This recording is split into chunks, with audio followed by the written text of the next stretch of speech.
भी ऊपर करो थोड़ा। देखिए 2015 में प्रधानमंत्री आवास योजना शुरुआत की गई थी और उस वक्त एक सपना दिखाया गया था कि हर बेघर को 2022 तक घर दिया जाएगा। अपना खुद का उनका एक अपना घर रहेगा और गरीब लोगों का। बड़े बड़े होर्डिंग्स पूरे देश भर में लगाए गए। मोदी जी जहां जाते वो भाषण करते 2022 तक हर बेघर को हम घर देंगे करके। औरंगाबाद की अगर हम मिसाल लेते हैं तो औरंगाबाद के अंदर करीब 80,000 लोगों ने आवेदन किया, एप्लीकेशन किया और 2022 में जब ये स्कीम खत्म होने में, बंद होने में महज 2 महीने बचे हुए हैं तो कितने लोगों को इसका फायदा मिला? तो महज 355 लोगों को ही इसका प्रधानमंत्री आवास योजना का फायदा मिला। 80,000 कहां पे? 80,000 पिछले 7 साल से सपने देख रहे हैं कि हमारा घर मिलेगा, हमको घर मिलेगा करके, और 355 लोगों को ये दिया गया। मैंने केंद्र सरकार की अर्बन डेवलपमेंट कमेटी का सदस्य होने के नाते जब पिछली बार हमने इसका रिव्यू किया तो हमको बहुत अच्छी अच्छी बातें बताई गई कि हमने कितने लाख, कितने करोड़ हमने घर बना दिए हैं करके। तो मैंने उस मीटिंग के अंदर ये मुद्दा उठाया कि अगर औरंगाबाद की अगर मैं मिसाल देता हूं तो 80,000 आवेदन आते हैं और 355 लोग, तो इसके लिए कौन जिम्मेदार? मैंने उस मीटिंग में जाने से पहले पूरा रिव्यू लिया तो मुझे पता चला कि औरंगाबाद में 2017 को जब यहां के कलेक्टर थे उदय चौधरी साहब, उन्होंने 20 हेक्टेयर जमीन दी थी पड़ेगांव में प्रधानमंत्री आवास योजना के लिए।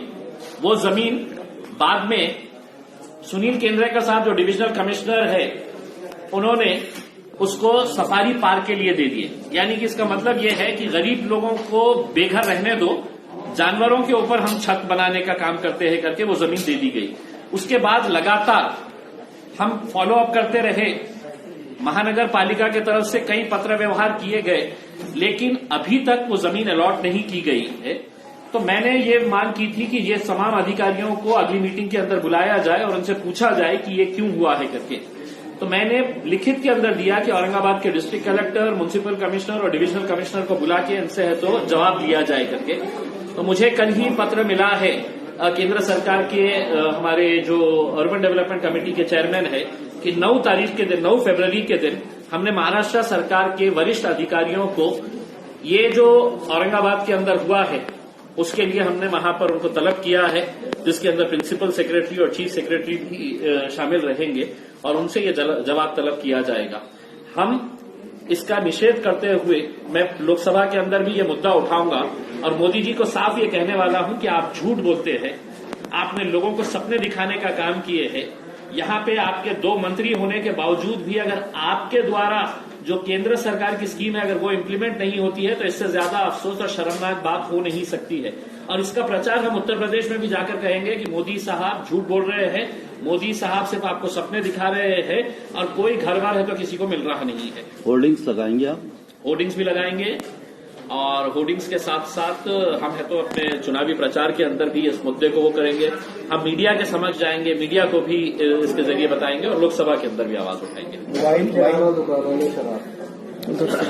एक मिनट इधर देखिए, अदर भी थोड़ा, चलो ओके, अदर भी घूम थोड़ा, अदर और वो कैप हटा दो। Okay okay.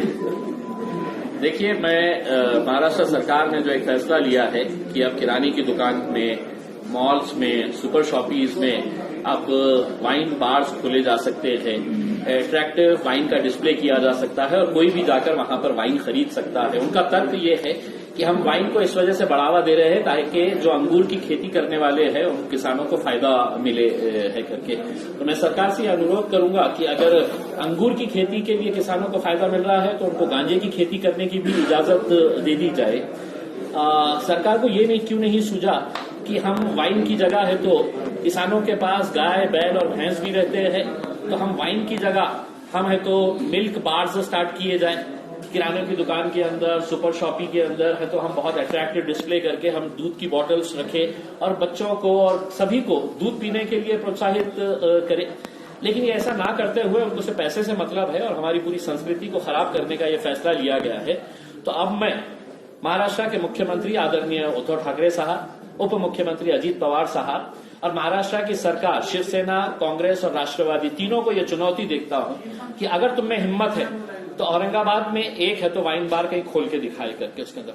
मैं ये जिम्मेदारी ले रहा हूं कि मैं मेरे जिले के अंदर ये वाइन बार खोलने नहीं दूंगा। मैं मेरी मां बहनों से ये अनुरोध करूंगा कि इस मुहिम के अंदर मेरे साथ में जुड़े, और जहां पर भी ये खोलने की कोशिश की जाएगी या खुलेगा तो उसको फोड़ देने का काम करें। बिल्कुल वहां पर चलना नहीं चाहिए करके। और ये पूरे महाराष्ट्र के अंदर सभी मां बहनों ने रास्ते के ऊपर आकर ये काम करने की जरूरत है, क्योंकि हम समाज के अंदर ये जो बुराई लेकर आ रहे हैं, तो या तो हम खामोश बैठ के इसे स्वीकार लें या नहीं तो हम उसका विरोध करें। और ऐसे कई समाज सेवकों ने कई मर्तबा जब समाज के हित के लिए अगर नियम और कायदे कानून तोड़ने की बारी आई तो उन्होंने नियम और कायदे कानून भी तोड़े हैं समाज की भलाई के लिए।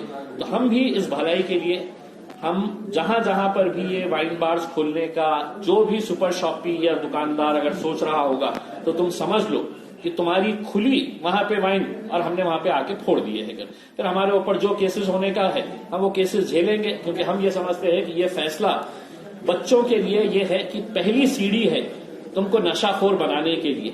आज वो वाइन पिएंगे, कल के दिन जाके उनके हाथ में बियर की बोतल रहेगी, परसों वो है तो विस्की लेंगे, रम लेंगे और कहेंगे कि नहीं इसकी शुरुआत जो है हमको तो सरकार ने बोली है कि तुम पी सकते हैं करके। ये बहुत ही गलत फैसला लिया गया है। मैं समझ सकता हूँ किरीट सोमैया जी ने जो आरोप लगाया है, क्या किरीट सोमैया ने संजय राउत पे जो आरोप लगाया है, क्या पूरी मिली भगत है इसमें और देखेंगे साठ गार्ड है। आपको भी पता चलेगा कि किन किन लोगों का इन्वेस्टमेंट है तो वाइन कंपनीज के अंदर।